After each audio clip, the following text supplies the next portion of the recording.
everybody, back with more Hansel and Gretel and pine cones on the path. Last time we were on the path, we counted by ones, whether forward or backward, to figure out which stone Hansel and Gretel were on, as well as which one was hidden behind the tree.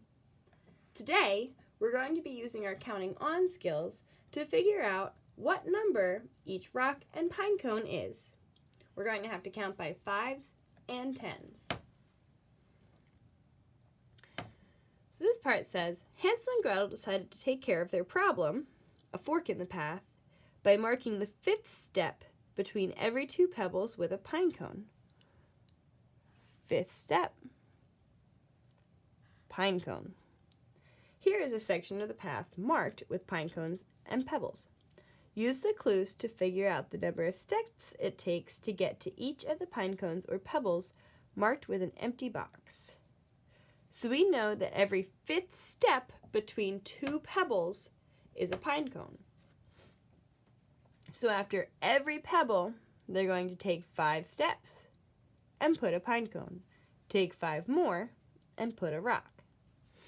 So, do you think that we're going to have to count by 5s or 10s to figure out what this first pebble is?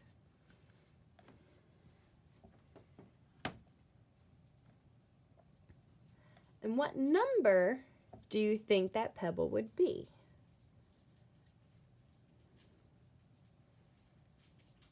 If your solution was to count by 10s, you are correct. Counting by 10s, we would say 10, 20. Is that what you guys got? Another solution would be to count by 5s. So if that was your strategy, you were also correct. Doing so would give us 10, 15, 20. Did we come to the same answer? Our next pine cone is a little bit farther down the path, so we're going to have to use some serious skills to figure out what number this should be. The first strategy that we used was counting by 10s. Let's see if that will hold true for this. 10, 20, 30, 40, 50. Counting by 10s didn't land us on a pine cone, so let's try counting by 5s from our last known number. 35, 40, 45. We can use the strategy of counting by 10s if we start at our last known number, 35, 45. We can also use the count by 5 method from the beginning, starting at 10. 10, 15, 20, 25, 30, 35, 40, 45. Either way we count, or no matter where we start, we get the same answer. Our third and last pine cone is all the way at the end. What number do you think would go in that box? Use a strategy to figure it out.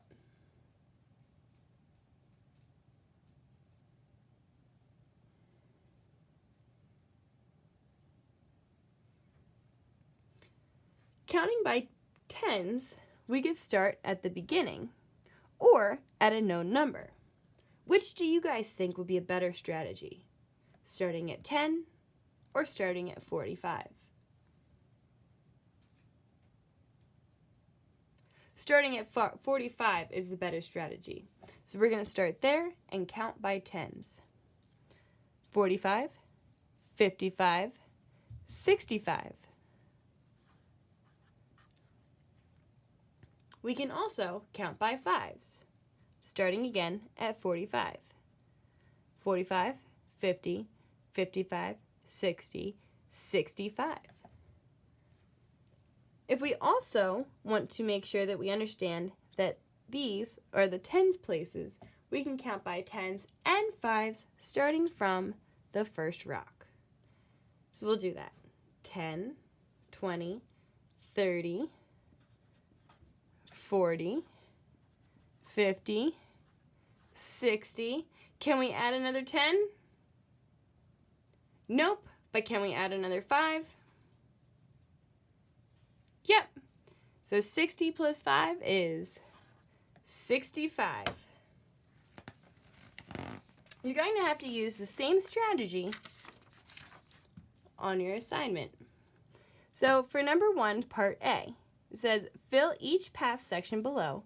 Fill in the blanks to show how many steps it takes to reach each pebble and each pine cone. So if you were starting at the beginning, on pebble number 0, the first 5 steps you take are marked with a pine cone. The next 5 steps you take are marked with a pebble, because that will also be the first 10 steps you take. After the next 5, you mark it with a pine cone because you're at 15. How many would you have to mark for the next pebble?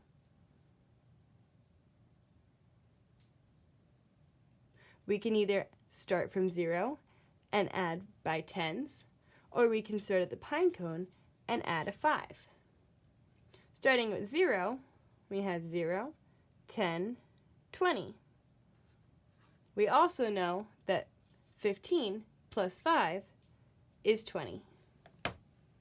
Remember to use your counting up strategies using 5s and 10s to complete the activity.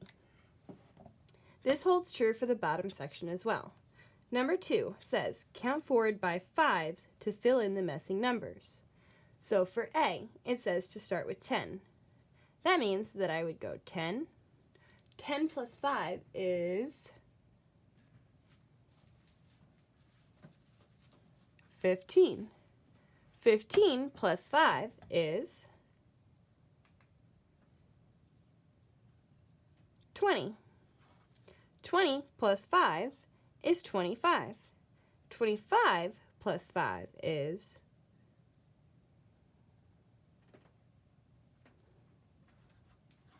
30. Follow this same pattern for parts B, C, and D. So start with 35 and add 5. Start with 65 and add 5. Complete for the rest of the assignment. Good luck!